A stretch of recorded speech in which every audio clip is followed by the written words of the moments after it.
Hey guys, Francis from Go Guitar Lessons. Today you're in my apartment with me on a different angle that you don't normally see. And the reason is I'm actually not shooting a lesson video. I'm gonna be redoing my pedal board. It's a disaster. I have a show this weekend, so I need to get it under control. Let's take a look at the condition of it. All right, okay. Get rid of these. Get rid of that. Get rid of those.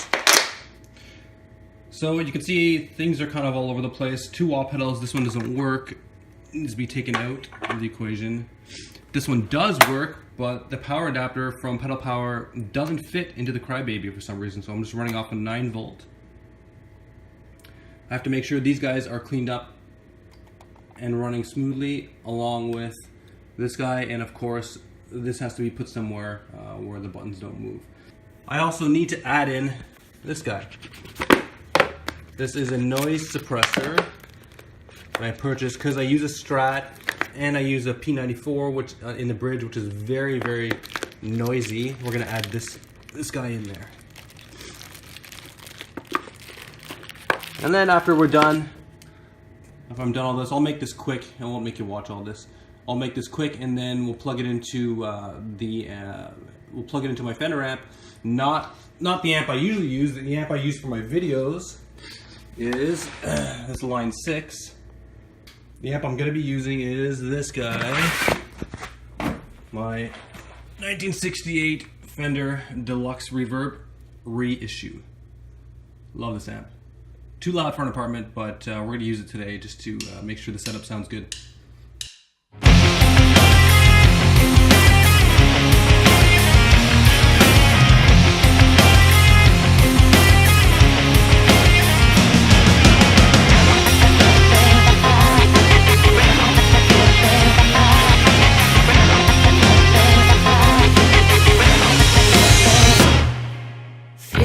Some bruise, 'cause you're damaged on the inside and can't see it through.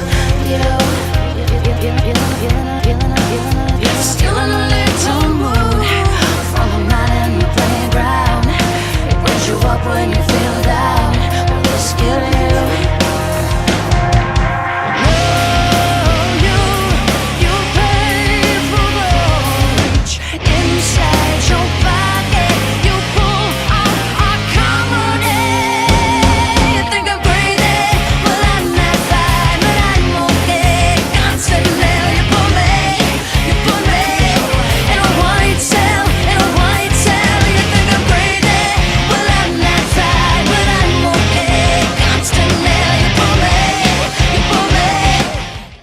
Alright, so here is my pedal board setup. It's all cleaned up, everything's set up the way I want it. It's all velcroed in there. The only thing I didn't do was I didn't tie wrap the power cables because I got too lazy. So we're just going to do that a different time. It's going to be good enough for the show, and everything on front is nice, on top is nice and neat. Let me take you through what I use for pedals. Here is a pedal that I just bought when I was in Hollywood. I bought that on the strip at a pawn shop, so I thought that was pretty cool. It was a great deal as well. And it's a Jim Dunlop wah pedal. Can I tell you the version? No. It's a Jim Dunlop. What is it? It's a GCB95. So.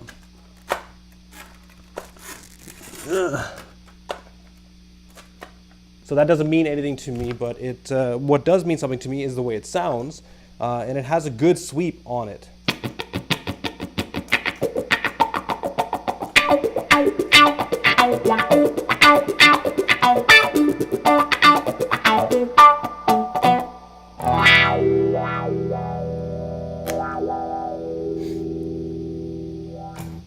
So compared to my Vox, it actually has a nice aggressive sweep to it. And I actually like the change. So moving on, here's a Polytune. The Polytune, I bought it because it was a cool thing to have a brand new tuning technology. I didn't think that was going to happen, and what they have is they have something called Polytune, where you can actually tune your guitar. You can check all the strings at one time to see what's in tune and what isn't. I really don't like this feature. I never use it, and actually it always gets in the way of when I want to tune just single notes. There's a lot of times when actually the polytune feature will show up and it won't go into single note. So now it's acting okay. So I would happily trade this for a Boss TU2 or TU3. Yeah, because those are amazing, and it doesn't have the gimmicky polytune on it. Next up is, I don't know what it's called, but it's a Klon Klone. So the Klon Centaur, it was a very, very famous pedal, boutique pedal from, I guess, I don't even know who makes it, but it was from the late 70s, early 80s, I believe. They sell on eBay now for about 1,900 bucks. And they sound incredible. So what happened was a lot of people started cloning them. A lot of companies even started cloning them. And this is one of the clones. I currently have 2 Klon Klones. This one I think sounds far better out of the 2, and I've tried about 4 in my life. So this is the best one I've had. Joe Bonamassa uses a Klon Centaur, probably the real one, and he just keeps it on as a passive effect, which is what I do as well.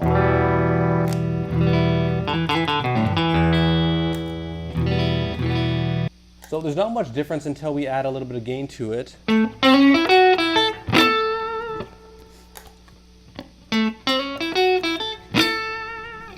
But you can tell it adds a little bit to it.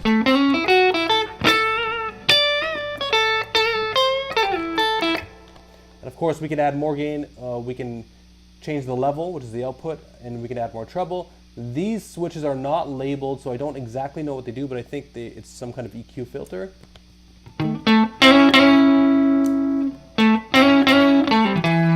Maybe a mid boost. There's another one here. That one is definitely a mid boost. I like to keep it here the same as the amp. So I keep that on, and that is a passive effect that never turns off for me.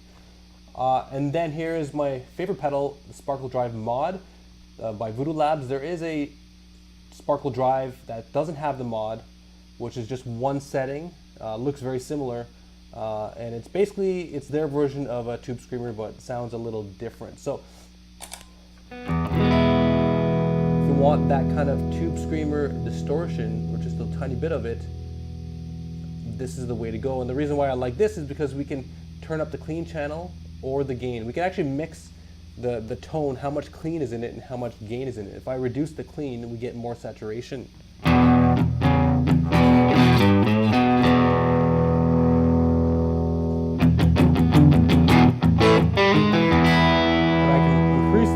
So that it overtakes the gain a bit.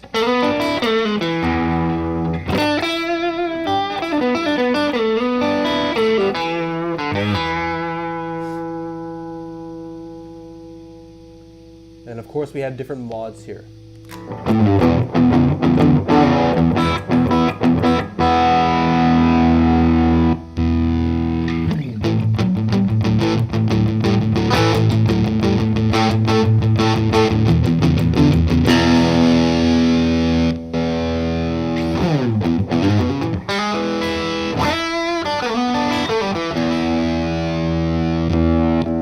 I just leave it on the original mod for now. I don't like to get too heavy with my tone.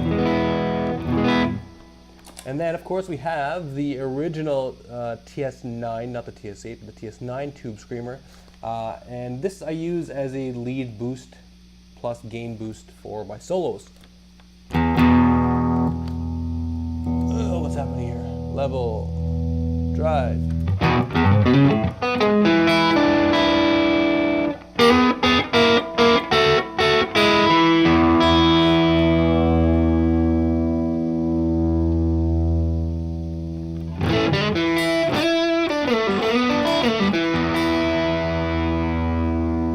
So just very similar to the Sparkle Drive, but it's another stage that I use to bump up for a solo. And then this is a little tiny analog delay pedal from Ibanez that I bought. It's super simple to use, just 3 knobs, and it gives you one type of delay. It's just an analog delay.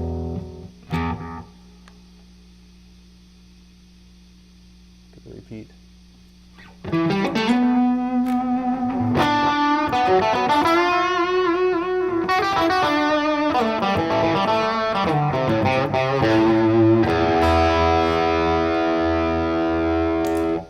Finally, something I haven't even messed with yet is the noise suppressor. So it's in the mute mode. We're gonna put it in the reduction mode. And I want it, especially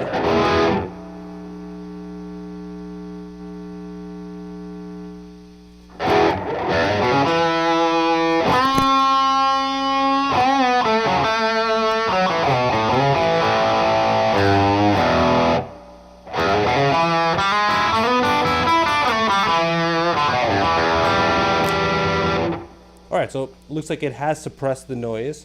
There's probably a few more settings I can mess around with on here, but it's perfect.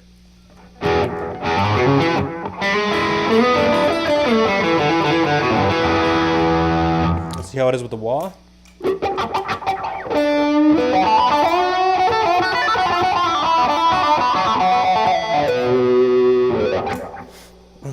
Awesome. The last thing here is my guitar, which is a 2011, 2007, I don't remember actually, Deluxe, Fender Stratocaster Deluxe. It came originally with the roller nut, and I changed the pickups. The pickups are completely gone, the original ones. It came with the original N3s, which I really hate. And we put in the custom fat 50s in the neck in the middle position, and in the bridge there is a P94, which is the Strat version of a P90. Okay, the original Deluxe came with something called passing lane, which is what that button is there. There's for, which actually bypasses all of the circuitry and connects your pickups, your bridge pickup directly to the output. And that gives you a higher output, making it more trebly to kind of stand out. Now, there was also the S1 switching system, which we also pulled out of there and stopped using. And the S1 switching system allowed us to have 5 additional different pickup configurations. So right now, this is my main guitar. I love it. I use 10s, sometimes 11s, but I'm on 10s right now.